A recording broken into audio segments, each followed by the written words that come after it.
Uma exposição das 7 eras da Igreja. Capítulo 5. A era da Igreja de Pérgamo. Apocalipse, capítulo 2, de 12 a 17. E ao anjo da igreja que está em Pérgamo escreve: Isto diz aquele que tem a espada aguda de 2 fios. Eu sei as tuas obras, e onde habitas, que é onde está o trono de Satanás. E retens o meu nome, e não negaste a minha fé. Ainda nos dias de Antipas, minha fiel testemunha, o qual foi morto entre vós, onde Satanás habita. Mas umas poucas de coisas tenho contra ti. Porque tens lá os que seguem a doutrina de Balaão, o qual ensinava Balaque a lançar tropeços diante dos filhos de Israel, para que comessem dos sacrifícios da idolatria e se prostituíssem. Assim, tens também os que seguem a doutrina dos nicolaítas, o que eu aborreço. Arrepende-te, pois, quando não em breve virei a ti, e contra eles batalharei com a espada da minha boca. Quem tem ouvidos, ouça o que o Espírito diz às igrejas. Ao que vencer, darei eu a comer do maná escondido, e dar-lhe-ei uma pedra branca, e na pedra um novo nome escrito, o qual ninguém conhece, senão aquele que o recebe. Pérgamo. Pérgamo, antigo nome, situava-se na Mísia, num distrito banhado por 3 rios, por um dos quais se comunicava com o mar. Era descrita como a cidade mais ilustre da Ásia.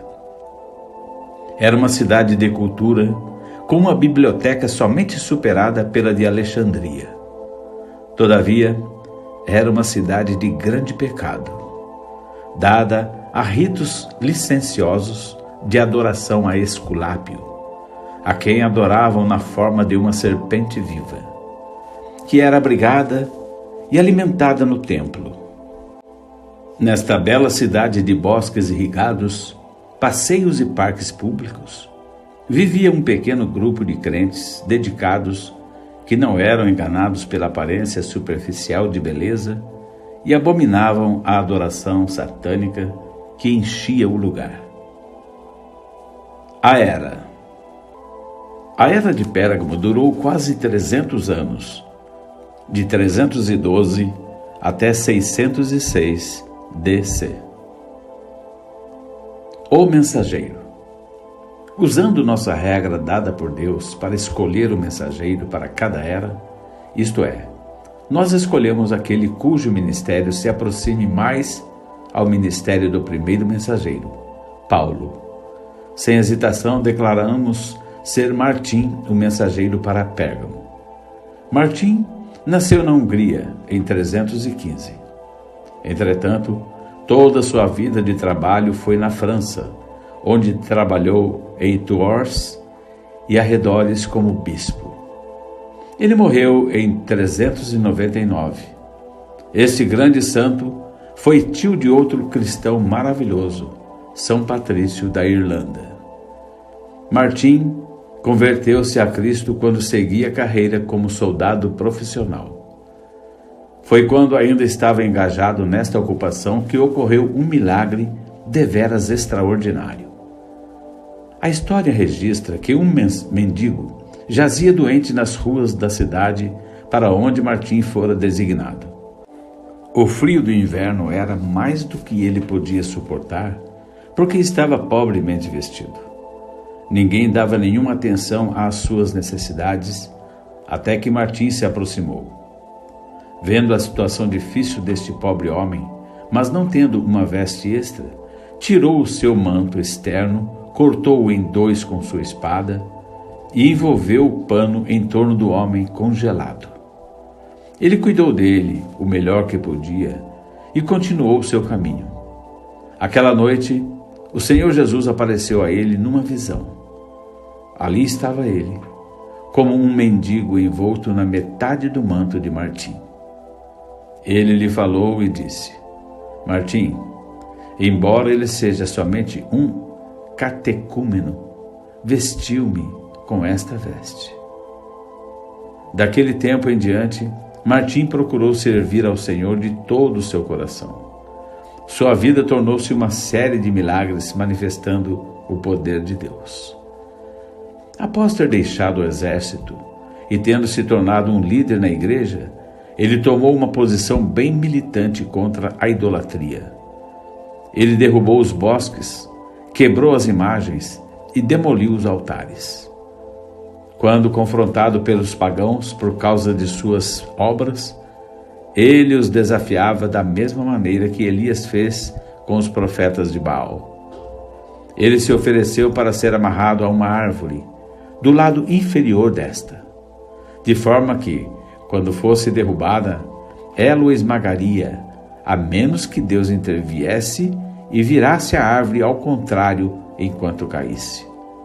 Os astutos pagãos o amarraram a uma árvore que crescia na encosta de uma colina, seguros de que a atração natural da gravidade faria a árvore cair para esmagá-lo. Assim que a árvore começou a cair, Deus virou-a rapidamente colina acima, contrário a todas as leis naturais. Os pagãos que fugiam foram esmagados enquanto a árvore caía sobre diversos deles. Historiadores reconhecem que, em pelo menos 3 ocasiões, ele ressuscitou os mortos pela fé no nome de Jesus. Em uma ocasião, ele orou por um bebê morto. Como Eliseu, ele se estendeu sobre o bebê e orou. Ele voltou à vida e à saúde. Em outra ocasião, ele foi chamado para ajudar a livrar um irmão que estava sendo levado à morte num tempo de grande perseguição. Quando ele chegou, o pobre homem já estava morto. Eles o tinham enforcado numa árvore. Seu corpo estava sem vida e seus olhos projetados para fora das órbitas. Porém, Martim o desceu, e depois que orou, o homem foi restaurado à vida e à sua família rejubilante.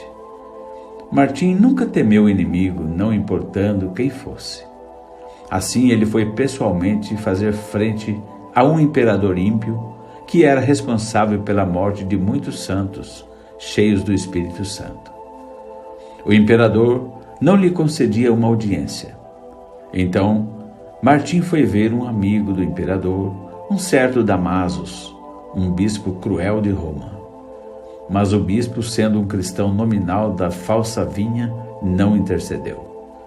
Martim voltou ao palácio, mas agora os portões tinham sido trancados, e eles não lhe permitiram entrar. Ele se prostrou sobre seu rosto diante do Senhor e rogou que pudesse entrar no palácio. Ele ouviu uma voz o convidando a se levantar. Quando ele o fez, viu os portões se abrirem por si mesmos. Ele entrou na corte, porém o arrogante governador não virava sua cabeça para falar com ele. Martim novamente orou. De repente, um fogo surgiu espontaneamente do assento do trono e o infeliz imperador o desocupou rapidamente. Certamente o Senhor humilha os soberbos e exalta os humildes. Tal era o seu fervor em servir ao Senhor, que o diabo foi extremamente provocado. Os inimigos da verdade contrataram assassinos para matar Martim. Eles chegaram furtivamente à sua casa e, quando estavam para matá-lo, ele se pôs de pé e expôs sua garganta à espada. No momento em que saltavam para a frente, o poder de Deus repentinamente arremessou-os para trás, para o outro lado do quarto.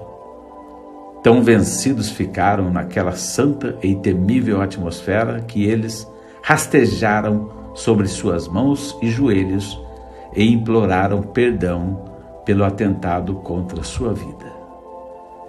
Muito frequentemente, Quando homens são usados de maneira notória pelo Senhor, eles se ensoberbecem. Mas não foi assim com Martim. Ele sempre permaneceu um humilde servo de Deus. Uma noite, quando ele estava se preparando para entrar ao púlpito, um mendigo chegou ao seu escritório e pediu alguma roupa. Martim encaminhou o mendigo ao seu diácono principal. O arrogante diácono ordenou-lhe que se retirasse. Por isso, ele voltou para ver Martim. Martim levantou-se e deu ao mendigo sua própria túnica fina, e pediu ao diácono para lhe trazer outra que era de qualidade inferior.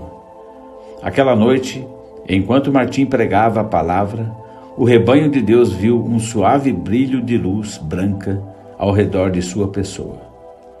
Seguramente, este foi um grande homem, um verdadeiro mensageiro para aquela era.